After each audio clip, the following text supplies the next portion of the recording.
Welcome back to the PC Engine Files, where today we are looking at one of the most ambitious games ever released on a HUCard.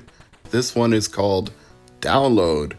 It was developed by Alpha Systems, published by NEC Avenue, and Sofix is in the mix as well. The game was released in 1990, so it comes after both the anime film Akira from 1988 and the manga Ghost in the Shell from 1989, and it clearly derives spiritual inspiration from both. The game is set in the 22nd century, where the relationship between man and machine has progressed to the point that the entire human brain can be uploaded to a virtual network, appropriately enough named Download.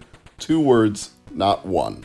The way this is done may also remind you of The Matrix, because you jack into the cyber network via a cranial nerve implant, and once you're there you can do cyber diving, as they like to call it, or abbreviated to Cyving for short.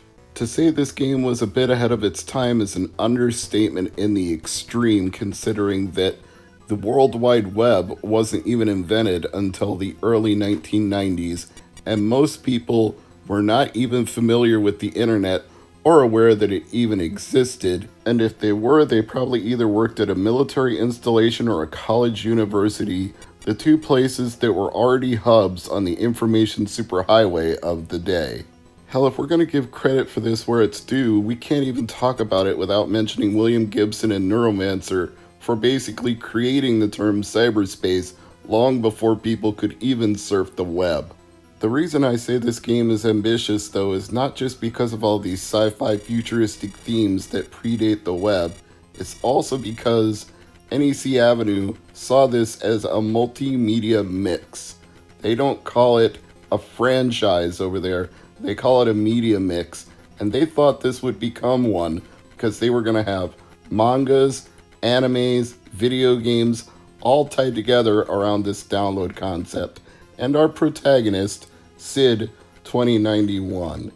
Now, what we're seeing in this cutscene is all in Japanese, but the English explanation is that Sid and his partner Diva 3255 were doing some cyber diving for an unnamed client with presumably questionable motives, and it turned out to all be a setup because Diva 3255 was captured by the police. And the opening section of the game is essentially Sid trying to break Diva out of jail and escape into the night to do whatever they need to do to solve the mystery of who framed them in the first place. The funny thing about Download is that you don't actually need to know any of that. You can hit the run button repeatedly and skip over all of these cutscenes, and I wouldn't recommend doing that because they're really good, some of the best on PC Engine, but if you do, what you essentially end up with is a horizontally scrolling shoot 'em up where you pick up power-ups and take down enemies, and each time you get hit, you lose one level of the power-up that you currently have. For the record, your shooter is actually called a hover bike, so there's some of the Akira influence creeping into the video game, because Akira was very much based around motorcycles navigating the streets of Neo-Tokyo. The plot of this game is truly crazy, and it makes me wish there was an English language patch so you could understand it even better. But to sum it up, your adventure doesn't even end when you rescue Diva. It's only the beginning, because after that you find out that a virus has infested the entire police network, and you've got to go in there, you've got to do some cyber diving and take out the virus yourself. At that point, your hover bike turns into more of a spaceship, just to give you the impression that you are jacked into the cyber network and that you are actually inside of Download. Kind of makes you wonder in retrospect how much of a debt the Wachowskis owe to things like Download, Akira, Ghost in the Shell. Without those things, would they have really come up with the entire universe of The Matrix on their own? Perhaps they would have, but it sure seems like these kind of things were a direct influence on them, even if they never played a PC Engine game in their lives or even knew what a PC Engine was. Regardless, Download never turned into the media mix that NEC Avenue intended it to be. They released a manga which has never been reprinted, They released an OVA, which I've never seen, and they released a sequel, which I've never played. Now, many things have been blamed for that over the years, including the fact that there was a quote-unquote tonal shift between the first and second game. I'll have to play the second game at some point to decide if that's actually the case, but this first one is certainly a lot of fun just for the shoot 'em up aspect alone. And that shouldn't come as a surprise if you're a fan of the PC Engine / TurboGrafx 16, because shooters have always been and always will be something that system does very well. We even get some above average effects for this particular shooter. You can see parallax scrolling on multiple different layers, the foreground, the background, the horizon, all moving at different speeds, which is actually a pretty impressive technical feat considering that the PC Engine only has 2 layers that it can work on at any time. So it's doing some really complicated programming level shifting to make you think that there's more than just a foreground and a background layer. Hats off to the developers and the programmers who made this as impressive as it looks. And it's definitely a lot of fun to play. Though I have to admit, at first I was trying to be selective with the first and the second button, because one is your shooter and the other is a heat-seeking missile, and eventually I realized they were auto-firing no matter what I did, so I just held down both buttons at the same time and let the missiles fly.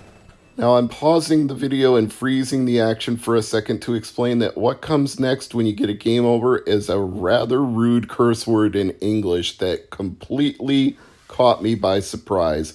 I wish you could have seen my live reaction when I played this for the first time.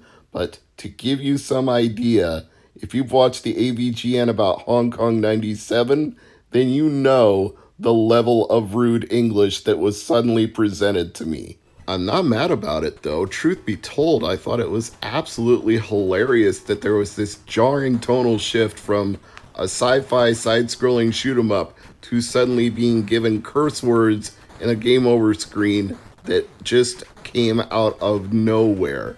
I get that they were going for some very heavy dystopian futuristic themes, but even so, for a game that's mostly in Japanese to suddenly blast you in the face with curse words you wouldn't say in front of your own mother, well, it's just funny instead of shocking. It's not getting the effect they intended, which is to be crude and rude and have a lot of attitude. It's just like, why did they think that was necessary? In the words of AVGN, what were they thinking? It's so unnecessary. You could have just said, game over, you failed in your mission, please try again, and then you could press continue and be on your way. You didn't have to be told, oh, expletive, I can't fail, I have to survive. I guess the stakes are really high in this game. You've only got one life to live, so when you fail, it's, oh crap, I failed. It's a little annoying that I now have to cut a few seconds out of the gameplay footage every time I die just because of one curse word, but it is what it is. As for the weapons you collect, they have a power range from 1 to 5, and as you can see, the more power-ups I pick up, the greater the spread range on the weapons has become. So, getting those power-ups is key to defeating not only the multiple enemies that appear on the screen, but the boss characters that you encounter at the end of each stage. You obviously need to be firing as wide a spread as possible to not only hit as many things as you can to keep from getting shot down, but to do as much damage to the boss as possible without it doing all that damage to you in return. As you can see, having multiple shots also helps because some of those enemies take multiple hits. They don't just go down with one shot. Unlike you, it seems like your power bar depletes very quickly, so if you get hit a few times, not only do you lose your power-ups, you lose your life, and then you get that infamous game over screen again.